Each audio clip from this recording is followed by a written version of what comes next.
Bonjour chers compatriotes, Jim Djunga, vice-président de Unique France. Je reviens vers vous. Nous sommes avec le docteur Georges Lula. Je reviens vers vous pour continuer ces échanges que nous avons depuis 2 ans. Mais en réalité, je viens aujourd'hui vous parler des résultats des travaux menés par le Conseil de l'Union européenne. Ça s'appelle les conclusions du Conseil du 11 décembre 2017. Vous verrez que je ferai référence souvent à ces documents. C'est un document que j'ai là. Hein, voilà. C'est ce document-là. C'est ces documents-là que vous voyez. Hein. J'ai une image qui n'est pas très bonne, mais bon, je pense que vous voyez ces documents-là. Et donc, c'est un document qui a été fait le 17 décembre 2017. Donc, les délégations trouveront en annexe les conclusions du Conseil sur la République démocratique du Congo, adopté par le Conseil lors de sa 3587e session, tenue le 11 décembre 2017. Donc moi, je vais rappeler pour qu'on soit tous d'accord par rapport à tout ce qui se passe. La République démocratique du Congo, aujourd'hui, est un pays occupé par les Tutsis rwandais depuis l'agression ougando-rwandaise du 2 août 1998 jusqu'à aujourd'hui. Et je rappelle aussi que depuis cette agression, il y a eu un génocide qui a été commis, un lourd, le plus grand génocide qui a été commis depuis le commerce triangulaire. Plus de 10 millions de morts dans un seul pays pour un seul peuple.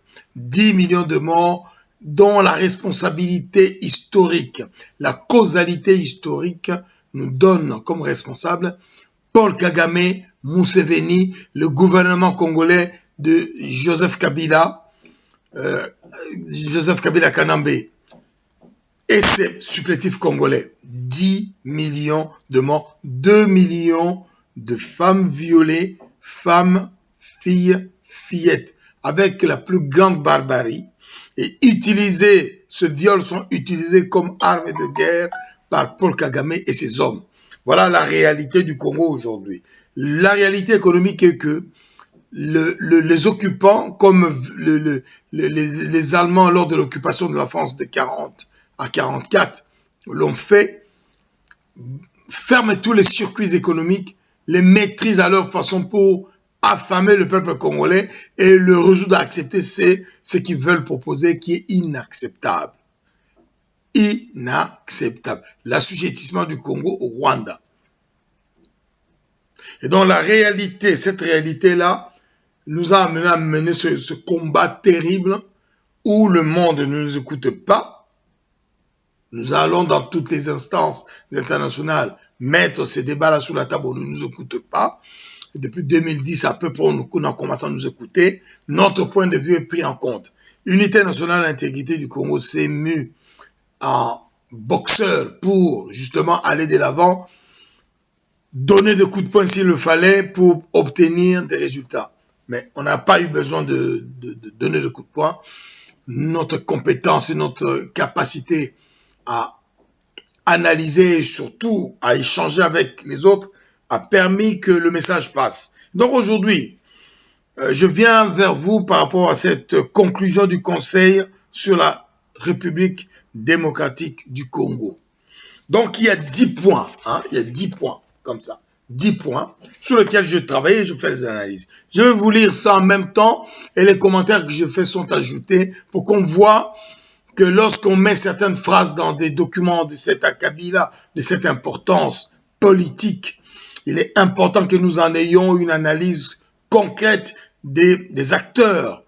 Nous en ayons une concrète des acteurs politiques en place. Unité nationale, intégrité du Congo. Nous sommes avec le docteur Georges Lula. Je suis M. Djunga, Podiampolo Pene Djunga. Donc, au point 1, il est dit ceci. La tenue d'élections crédibles, transparentes, inclusives et pacifiques doit permettre de sortir de la crise politique en permettant une alternance politique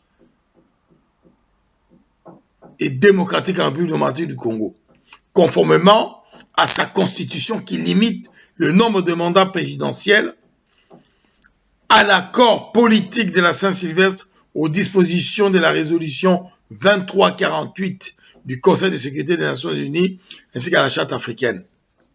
Voilà, au premier point, ce qui est dit. C'est-à-dire, on a pris toutes ces résolutions, toutes ces lois. Mais il y a quelque chose qui est là, c'est l'illégitimité dans laquelle se trouve le gouvernement congolais aujourd'hui et l'illégitimité, l'illégalité de ce gouvernement.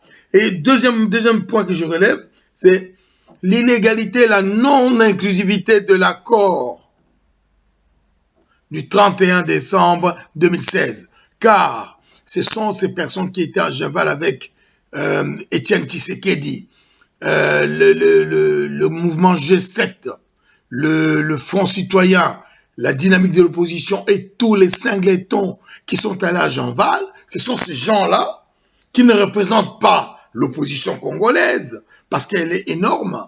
Là, c'est un petit pourcentage de politiciens congolais, en plus les plus véreux, les plus corrompus.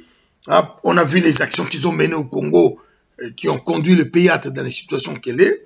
Des gens qui ont gouverné pendant 20 ans avec Kabila. Et voilà, Kabila, c'est-à-dire Kanambe. Et voilà que ces gens-là se rencontrent avec Étienne Tshisekedi mourant pour avoir sa caution, comme lui, il a une certaine caution au niveau occidental, et produire un document d'assujettissement du Congo qui est totalement illégal. Voilà, ce sont ces points-là que je relève. Je ferai un commentaire plus loin encore. Donc, deuxième point. Donc, à la suite de l'annonce le 5 novembre 2017 du calendrier électoral, l'Union souligne la responsabilité première du gouvernement par rapport à ces calendriers-là et de la CENI, hein, le Conseil électoral national indépendant, et dans la mise en œuvre effective sans délai de mesures prises. L'Union européenne, dans le cas de cette conclusion, de ces conclusions, entérine le délai. Donc l'Union européenne entérine l'illégalité en récompensant les bandits, hein, tous ces politiciens véreux que la CENCO a appelé médiocres, qui se sont réunis à Genval et produit un accord d'assujettissement du Congo dans un cadre totalement illégal. Ce n'est pas l'opposition congolaise qui a fait, mais c'est un groupe de Congolais qui est allé se rencontrer sans aucune légitimité. L'Union européenne entérine cette forfaiture, hein, d'après le texte. L'Union européenne entérine ce qu'il refuse en droit chez elle. Rappelez-vous, Puigdemont à Barcelone, dans le pays catalan, donc une région de l'Espagne, a organisé une élection pour dire que si cette élection-là est positive, on demande l'indépendance de la Catalogne pour se séparer de l'Espagne. L'Union européenne n'a pas soutenu ça parce que ça a été organisé dans un cadre totalement illégal. On n'a pas respecté la constitution espagnole. Et l'Union européenne n'a pas soutenu ça.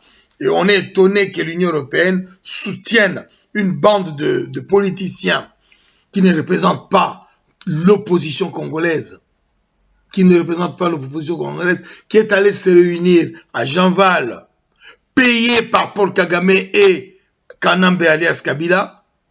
L'Union européenne entérine cet accord-là.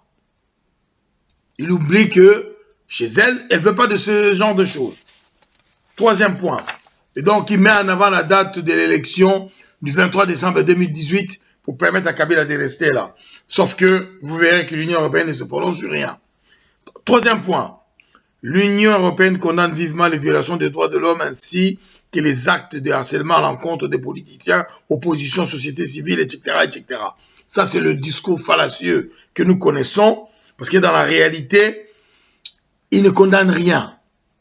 L'Union européenne souligne la nécessité de respecter la Constitution et l'urgence de la mise en œuvre intégrale par le gouvernement de l'ensemble des mesures des décrispations politiques prévues par l'accord de la Saint-Sylvestre, ce fameux accord du 31 décembre 2016.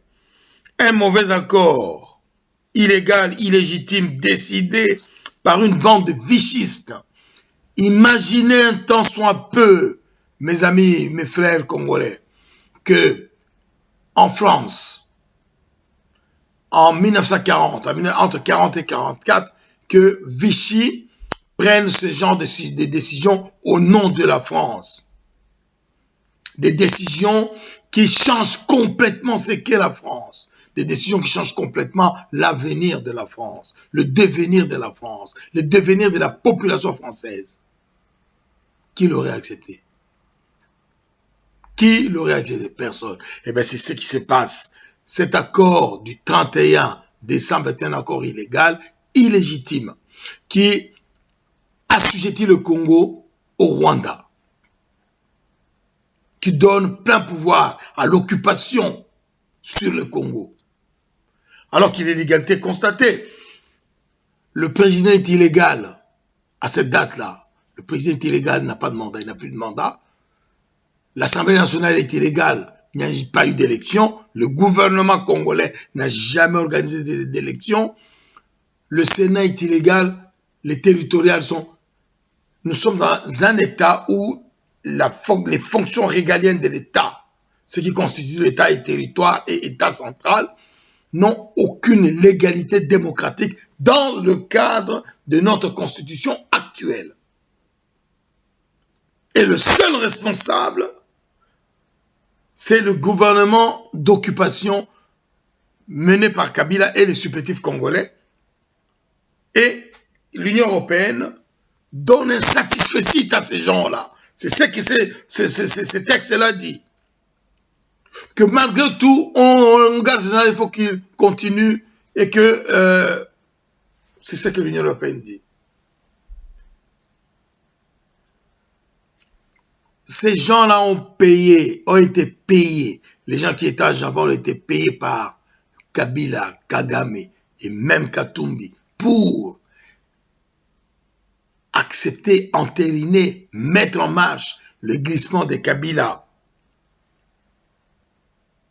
Pendant 1 an, mais la réalité c'était quoi? En mettant en place ces glissements-là, on allait fomenter un coup complètement génial en faisant une déclaration du calendrier électoral. Et le calendrier électoral, comme par hasard, demande 504 jours. Et le calendrier électoral propose la date des élections à la fin de l'année 2018. Voilà le coup qui était préparé. Et malheureusement, l'Union européenne entérine ce coup-là par ces conclusions-là. La réalité, mes amis, la réalité, chère Union européenne, la réalité, c'est que le Congo a besoin aujourd'hui d'un changement de régime. Le régime qui est là doit dégager. Le Congo n'a pas besoin d'avoir des gens qui l'ont trahi, des gens qui n'ont jamais travaillé pendant 20 ans pour lui, pour son développement. Vous vous rendez compte? Si nous prenons seulement des critères de PIB, le PIB d'un pays comme l'Angola qui est un pays pétrolier, c'est vrai, mais les richesses qui sont au Congo, le pétrole et tous les autres, sont telles que le PIB du Congo, au lieu qu'il soit multiplié par, je sais pas, 200, 300, il a augmenté juste 6 fois. Il est passé de 6 à 36 milliards. 6 milliards en 1997, 99. Aujourd'hui, il est à 36 milliards. Un pays comme l'Angola a multiplié son PIB qui aujourd'hui est autour de 100 milliards avec 20 millions d'habitants. Le Congo a 85 millions d'habitants en 2017. Rien que cet élément-là, on voit très bien qu'il n'y avait aucune volonté de ces gens-là, si ce n'est de piller la prévarication du patrimoine congolais. Ça, ils ont mis tout une organisation en place qui fait qu'ils continuent à piller aux dépens des Congolais. Les miettes qui sont données aux Congolais sont quoi? Le système social est complètement cassé. Le système économique est par terre. Le système de santé est par terre. Les réseaux sociaux économiques qui permettent au moins l'organisation sont brimés de telle sorte que les Congolais ne puissent pas se contacter ou discuter, échanger entre eux de la manière la plus forte.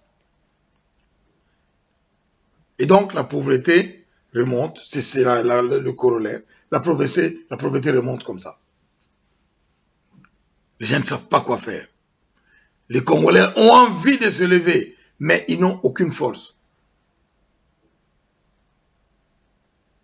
Mais un peuple brimé à ce niveau-là, il y a un moment où, au moment où il s'élève, il y aura des dégâts que personne ne mesure. Je ne pense pas que le monde souhaite qu'il y ait un bain de sang, un bain de sang inextricable au Congo pour qu'on se dise, ah, il y a quelque chose qui se passe au Congo. Ça se passe au Congo aujourd'hui, messieurs, dames. Et le rapport de Human Rights Watch, qui a essayé de sortir une histoire sur les autochtones pygmées selon Human Rights Watch, et les Bantous étaient en bagarre. Non! Il y a une occupation au Congo, une occupation rwandaise au Congo, qui essaye de mettre les Congolais les uns contre les autres. Regardez du point de vue administratif. Ils ont créé 26 provinces. Les petits chefs du coin ont entériné cela en acceptant, en allant signer au niveau du Parlement. Et chacun essaie de se dire que je suis chef de ma région. Non. Kivu, Katanga, Kasai, Ileyo, Équateur oriental, qui forment le Congo. Le Congo est un pays qui a 2000 km de long, 2000 km de large. Il est gérable. La Russie, de Moscou à Vladivostok, il y a 10 000 km. Le pays est gérable depuis le Moyen-Âge. Les États-Unis ont 7 000 km. Depuis la Floride jusqu'à l'Alaska, le pays est gérable. Le Brésil, un pays qui est 4 fois plus grand que le Congo, est gérable. Entre São Paulo et Bahia Blanca ou Salvador, il y a 4500 km. Et quand on rentre dans l'Amazonie, au fond là-bas, il y a 5600 km. Le pays est gérable. Pourquoi le Congo ne sera pas gérable? Pourquoi le Congo ne serait pas gérable? Pourquoi certains incompétents viennent tenter de nous expliquer qu'il fallait séparer le Congo en deux, séparer le Kivu pour faire ci? On ne trompe pas les Congolais, messieurs. Hein? Ça, ce sont de petites stratégies, des gens qui ne savent plus quoi faire. Pourquoi séparer le Congo? Hein? L'Algérie qui a 2 380 000 km² et administrable, gérable sur toute son étendue, et le Congo ne serait pas gérable. C'est quoi cette affaire-là? Avec 2 345 410 km², le pays ne serait pas gérable. Pourquoi? Parce qu'on ne peut pas atteindre. Mais non, que je sois à Kitona, que je sois à Mugwere ou à Aba ou à Dungu, que je sois à Infondo ou encore à Bukama ou encore plus bas là-bas à Sakania. Je suis au Congo. Hein, pourquoi le Congo ne serait pas gérable? Ah oui, parce qu'il y a une occupation qui ne permet pas le développement du pays depuis 15 ans. Vous verrez que si le changement de régime se met en place comme nous allons le faire, tout ça ne seront plus que des souvenirs, des mauvais souvenirs d'un passé qui avait duré trop longtemps, qu'il faut arrêter impérativement. Je continue. En point 4, les gens de l'Union européenne nous disent ceci. Dans ce contexte, l'Union européenne réaffirme sa volonté d'appuyer des élections crédibles et inclusives en collaboration avec l'ensemble des acteurs congolais et leurs partenaires, dont on cite l'ONU, la SADC, le CERGIL. CERGIL, on s'en fout, on n'en a même pas besoin. Hein? On n'en a pas besoin. L'OIF, l'Union africaine, etc. Donc, l'accord de la Saint-Sylvestre, messieurs de l'Union européenne, vous avez peut-être oublié, mais moi je vous rappelle, cet accord de Saint-Sylvestre n'était pas un accord qui a été obtenu dans l'opposition ou avec tous les acteurs congolais. Je ne sais pas, le château de Jean-Val est peut-être petit, et comme ils ont eu peur qu'ils ne contiennent pas tous les Congolais, donc on n'a pas été tous là-bas. Et les acteurs politiques que nous sommes, nous considérons que prendre cet accord-là comme étant un élément de la gestion de la politique du Congo est très limite. Cet accord est un accord mort-né, illégal, illégitime. Il ne peut pas avoir le poids qu'on veut lui donner dans ces changements qui sont au Congo. Le changement de régime est la seule solution qui doit se passer au Congo et permettre de régénérer tous les acteurs du Congo. Les gens qui ont contribué à descendre le Congo aussi bas, Je pense qu'ils doivent porter les responsabilités comme les vichistes ont porté le leur, la leur. Et je pèse mes mots. L'alliance de tous les Congolais se fera dans la responsabilité différenciée des acteurs. Et des juges devront se mettre devant pour nous mettre devant chacun de nous ces responsabilités-là. Et donc, je rappelle absolument à nos amis de l'Union européenne que les vichistes n'auraient pas pu décider pour la France, mais il n'y a aucune raison que les bandits qui sont au Congo aujourd'hui, que la Cinco appelle les médiocres, je n'ai aucune méchanceté quand je parle de bandits, mais c'est vraiment ce qu'ils sont. Quand la Cinco les appelle les médiocres, n'ont pas décidé pour le Congo. Ça serait trop grave. On aura trop de problèmes à résoudre avec tout le monde après. Non. Le changement de régime est la solution la meilleure. Et les acteurs capables de porter ce changement-là sont là avec toutes les compétences nécessaires. Nous ne sommes pas en 1960, nous sommes en 2017 où les Congolais ont toutes les compétences requises pour mener à bien les actions de ce type-là. Ceux qui sont là en place aujourd'hui avec le gouvernement d'occupation n'ont pas légitimité à continuer. Ils ont tellement déchiré ce pays-là. 5e point. L'Union européenne s'associe aux autres acteurs de la communauté internationale, en particulier les Nations unies, pour condamner les abus et violations graves des droits de l'homme et des libertés fondamentales en RDC, ainsi que les violations du droit international humanitaire, notamment au Kasaï. L'Union européenne reste gravement préoccupée par la situation sécuritaire détériorée au Kasaï, au Tanganyika, donc dans le Katanga, et à l'est de la RDC. On parle là du Kivu, dans la région de Beni, Goma, etc., Ouvira, jusqu'à Bunia, Faradjaba. Donc, elle rappelle la responsabilité première des autorités congolaises, en particulier les forces armées de la République démocratique du Congo. C'est ce dont je vous parle. Lorsqu'on parle des forces armées de la République démocratique du Congo, les corps expéditionnaires que Paul Kagame et le gouvernement congolais d'occupation décident, ce sont des forces d'expédition qu'ils recrutent au sein des M23 et autres mouvements rwandais. On les équipe des équipements de l'armée congolaise et ils vont exécuter les actions demandées par leur chef. Et c'est là qu'on accuse l'armée congolaise. Une armée qui n'a même pas de moyens d'aller combattre des chiens. Hein? Comment voulez-vous qu'elle aille combattre des systèmes qui sont installés soutenus de l'extérieur par certaines multinationales? Je continue. Dans le cadre de la résolution du problème du Kasaï, session du Conseil des autorités congolaises, l'Union européenne suivra avec la plus grande attention la mission des experts internationaux établis au Congo. Ça, c'est des discours. On a vu qu'il y a des experts qui ont été tués, on n'a rien dit. L'Union européenne soutient également l'appui des Nations unies aux enquêtes sur l'assassinat de 2 experts du Conseil de sécurité qui ont tragiquement trouvé la mort en mars 2017 et à la traduction en justice des responsables. J'ajoute seulement ceci. L'Union européenne n'est pas sans savoir que les seuls responsables de ces assassinats sont Paul Kagame et Kabila Kanambe.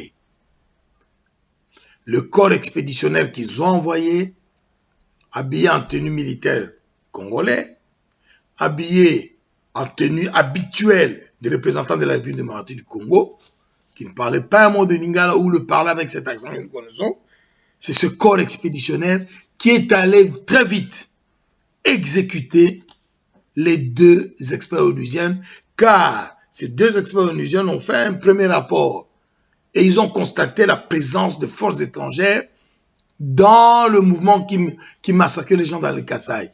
Et donc Paul Kagame a décidé l'envoi rapide de ces gens qui ne doivent rien au Congo. Donc sans foi ni loi, mercenaires, donc ils viennent, ils exécutent, ils s'en vont.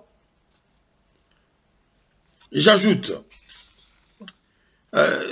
ces gens ont été recrutés, hein, dont on parlait de ces Tutsis rwandais, habillés en militaires congolais qui ont commis ces massacres dans le Congo. Et je trouve ça scandaleux parce que le rapport de l'ONU concernant ces massacres de 2 Onusiens, Saïda et l'autre monsieur dont j'oublie le nom, les 2 Onusiens qui ont été massacrés, l'ONU n'a donné qu'une... comment on appelle ça? L'ONU a donné une mise en garde.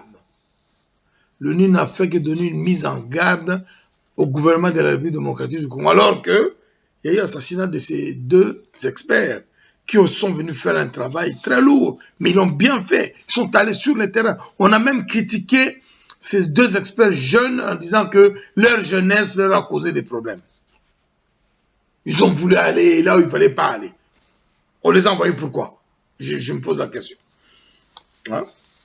Et donc, voilà, donc lorsqu'on dit l'ONU vient de payer un lourd tribut dernièrement, donc je précise, le M23, toujours corps expéditionnaire envoyé par le Rwandais et soutenu en soumis par le gouvernement de la République démocratique du Congo, donc le gouvernement de Kanamba Alias Kabila, a massacré 14 Onusiens d'origine tanzanienne pour la plupart, 5 soldats congolais et fait 40 blessés. Tous tués sciemment par les mêmes Tutsis rwandais envoyés en expédition par Paul Kagame et les autres. Le rapport de Human Rights Watch, cette fois, qui a pris en compte notre point de vue et qui a bien démontré ce que nous disions, c'est-à-dire la place de ces mercenaires rwandais qui se trouvent habités en Ouganda, principalement, dans l'insécurité qui met au Congo, les a tellement énervés que pour punir, l'ONU a montré leur détermination à continuer à voler au Congo, à piller au Congo par le massacre, mais ils ont massacré ces gens-là. Donc, trop d'Onusiens, je considère qu'aujourd'hui, et en son temps, en 2008, hein, lorsqu'on a fait les débats avec Eduardo Koué, j'ai démontré qu'on n'avait pas besoin de mettre autant de soldats rwandais, de soldats onusiens, excusez-moi, de soldats onusiens au Congo, alors même qu'on avait besoin au Congo de défendre le peuple congolais par les moyens du Congo. Donc si on voulait vraiment aider à prendre bien en compte la défense du Congo, il fallait donner au Congo vrai, démocratique, des moyens pour avoir une armée capable de défendre son territoire par ses propres moyens, des forces de sécurité, police, gendarmerie, capables d'assurer la sécurité à l'intérieur du pays et des services d'intelligence capables de le faire. Ça, nous savons le faire. Mobutu, c'est ce qu'on a fait à son époque. Pourquoi est-ce que nous ne saurons pas le faire? On n'a pas oublié, on sait le faire. C'est là qu'on ne comprend pas cette présence de l'ONU à 1500% au Congo depuis au moins 20 ans. C'est ça qui n'est pas normal. Hein? On dirait que les gens se sont créés des positions, des situations, des opportunités des situations qui font qu'aujourd'hui, ils veulent prendre leur retraite en amenant tous les minéraux qu'ils ont volés au Congo et tous les... Il y a des scandales comme ça où on cite les Onusiens au Congo. Donc, il y a trop de soldats onusiens au Congo, ça c'est une réalité. Mais pour les dégager, il faut qu'il y ait un gouvernement responsable, un régime responsable au Congo est capable de mettre ces sécurités-là en place. Et nous sommes prêts pour mener ça à bien. Donc je vais rappeler aussi, lorsqu'on dit, en point 7, l'Union européenne s'alarme sur la situation humanitaire dramatique aggravée par la crise politique. Environ 4 millions de déplacés se trouvent actuellement en RDC, amenant en octobre 2017 les Nations Unies à activer le plus haut niveau de la réponse d'urgence à RDC. Les pays de la région sont confrontés aux afflux de réfugiés. De plus, 7,7 millions de Congolais se trouvent dans l'insécurité alimentaire et 1,9 million d'enfants sont atteints de malnutrition aiguë. Aiguë. Et là, nous parlons du pays le plus fertile du monde. Du pays le plus fertile du monde. Parce qu'il n'y a pas eu de recherche pour savoir pourquoi. Moi, je vais dire pourquoi. Parce que nous travaillons dessus. Hein? Le Congo est un des pays le plus fertile du monde. Et un élément stratégique est que au Congo, 70% de la force active est dans l'agriculture. Elle est compétente. Elle est experte dans son domaine. Hein? Nous qui avons habité en province, moi j'habite à Kikwit, je voyais entre Kikwit, Bagata, Boulungu, quand tu montais plus haut en Ko, combien les agriculteurs congolais étaient capables de produire tout, à des quantités exceptionnelles. Et je voyais aussi combien certains produits pourrissaient sur plan, combien certains produits pourrissaient dans les granges des agriculteurs, simplement parce que soit la route n'était plus praticable, soit le pont s'est cassé à cause de la pluie, soit il n'y avait pas de véhicules adéquats, ou les véhicules sont venus, ils sont tombés en panne, etc., etc. Mais les produits étaient là. Les produits étaient là. Et ça, on ne l'a pas perdu aujourd'hui. Le système, comme je vous ai expliqué, qu'on met en place, l'occupation, c'est détruire tous les réseaux de communication au Congo pour empêcher les Congolais de communiquer. Du coup, ça atteint aussi les agriculteurs, ne sachant plus comment exporter les produits. Ils sont dans les cultures vivrières pour la plupart d'entre eux, alors qu'ils produisent beaucoup plus pour pouvoir vendre aussi dans les centres urbains. Hein? Les Congolais vivent dans les villes à plus de 40% aujourd'hui. Donc, il y a besoin qu'il y ait une vraie connexion entre ces deux mondes-là et c'est le réseau de distribution de communication qui est entre les deux que l'occupation soit complètement détruite parce qu'il n'a pas protégé, comme on dit, verdi, hein, a juste verdi le boulevard du 30 juin sur 5 km et on pavane partout en nous disant qu'on a construit et le reste, on ne s'en occupe pas. On laisse les Congolais se débrouiller. Alors qu'il y a un État. Donc, lorsqu'on dit ça, moi, j'insiste sur le fait que la compétence technique existe au Congo. Dans l'agriculture, nous savons faire. Pour tout ce qui est produits tropicaux, chez nous, nous savons faire. Nous sommes aussi experts que d'autres dans leur pays. Donc, ça, ce n'est pas un problème. Et aujourd'hui, s'il y a famine, ce n'est pas dû au fait que les Congolais ne sont pas capables de produire. Nous avons un pays où il y a 180 millions d'hectares de terres fertiles, il n'y a pas de raison qu'on ne puisse pas cultiver toutes ces terres-là. Donc cette difficulté alimentaire n'est qu'une difficulté conjoncturelle due au système d'occupation qui empêche ce fonctionnement. Et lorsqu'on dit qu'il y a des Congolais un peu partout aujourd'hui, 4 millions de personnes déplacées, je vais rappeler à l'Union européenne que s'ils ne savaient pas, mais je pense qu'ils savent, que depuis l'agression et l'occupation rwando-ougandaise avec le gouvernement de Kabila Kanambe à la tête du pays, il y a eu un génocide qui a causé 10 millions de morts congolais. 10 millions de morts congolais. Il y a eu 2 millions de femmes violées avec la plus grande barbarie. Le viol est utilisé au Congo comme arme de guerre par Paul Kagame, systématiquement. Il y a plus de 10 millions de personnes qui sont déplacées depuis 20 ans. Voilà la situation. Et lorsqu'on nous dit que l'Union européenne va aller de l'avant pour empêcher qu'il y ait des entraves dans cette organisation pour qu'il y ait des élections au Congo, ce n'est pas suffisant. Ce n'est pas suffisant. Tous les arguments que vous avez avancés ne sont pas suffisants. Parce que nous allons chercher la causalité historique. La causalité historique nous indique quoi? Que le régime qui est en place au Congo est illégal, le Parlement congolais est illégal, les territoriaux congolais sont illégaux. Illégaux. Ça veut dire quoi? Ça veut dire que les autorités qui sont à même, qui ont la responsabilité d'organiser le territoire, sont des illégaux tous. Alors même que pendant Kabila, au-delà de toute la partie avant, à partir de 2011, il a eu 2 mandats.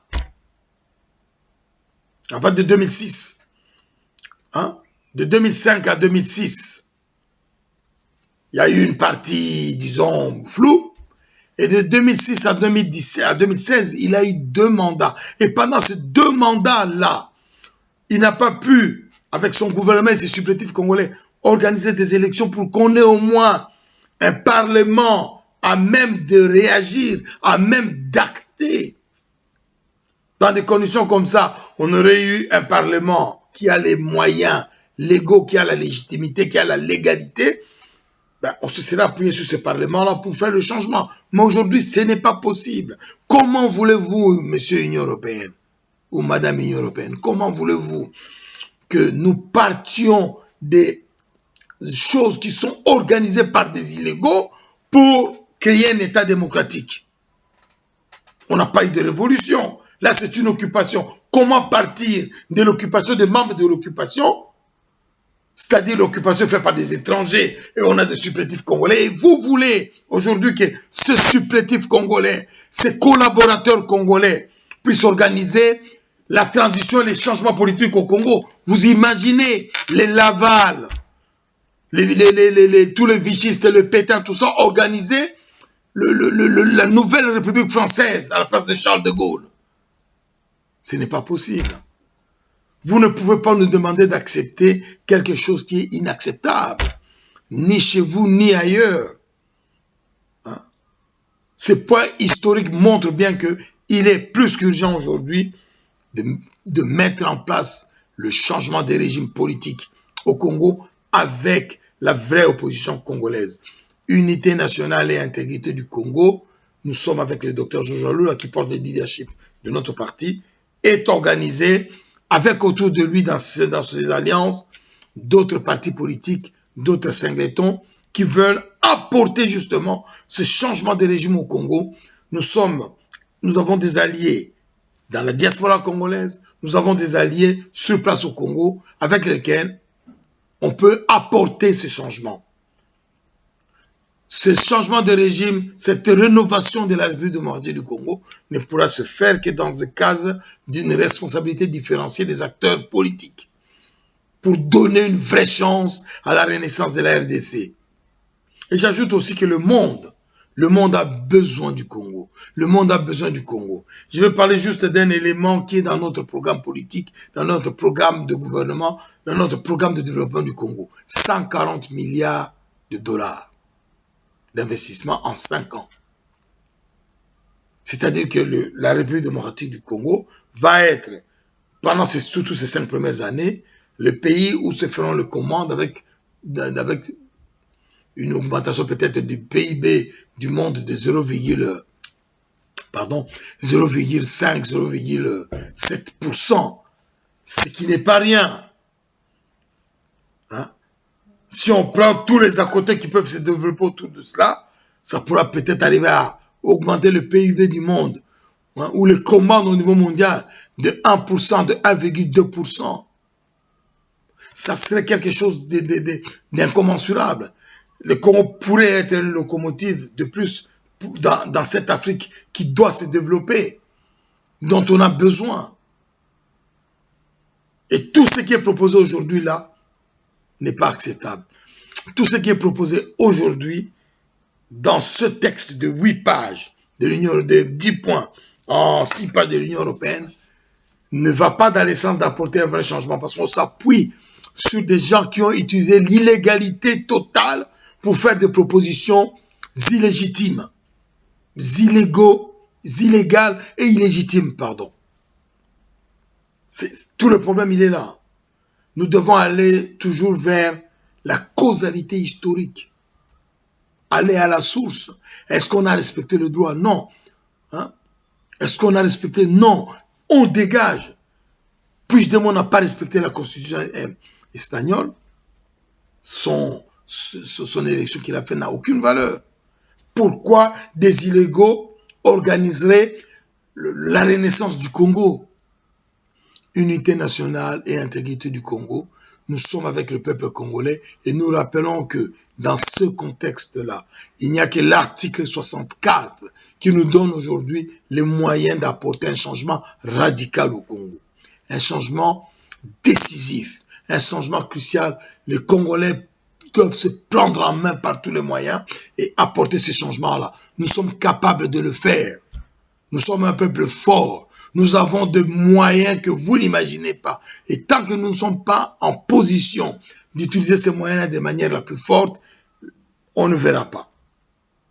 Et l'article 64 nous donne la possibilité d'utiliser ces moyens-là de toutes les manières possibles. Peuple congolais, telema, mema bikumba na ona mutu, mema bikumba na ona mukongo. Tokobimisa bato wana nyonso libanda na ba congolais, na ba étranger ba yaki ko chama be bango nyonso ba libanda. Unité nationale et intégrité du Congo, dans le leadership, avec le leadership du docteur Georges Alula, nous sommes debout et nous voulons être partenaires avec tous nos amis dans nos alliances, avec tous les amis du Congo, avec l'Union européenne. Nous voulons discuter avec l'Union européenne. Nous voulons mettre tous les éléments en place avec l'Union européenne. Nous ne pensons pas que l'inclusivité a été utilisée pour apporter les solutions qu'on va en place aujourd'hui au Congo. C'est qu'une bande de gens que la CENCO a appelé les médiocres. Et une bande de gens dont on a vu le côté pourri par rapport au Congo, qui sont là en train d'essayer de donner de visage des bons pères de famille, alors qu'en réalité, ce sont des destructeurs, des gens qui mettent le monde en danger, les gens qui mettent l'Afrique en danger, les gens qui mettent la vie des Congolais en danger. C'est un euphémisme. La vie des Congolais est déjà en danger. La vie des Congolais est déjà massacrée. Peuple congolais téléma. Peuple congolais téléma. Article 64 Zaponayo. Je vous remercie. Djunga Podiam Polo Pene Djunga. Merci.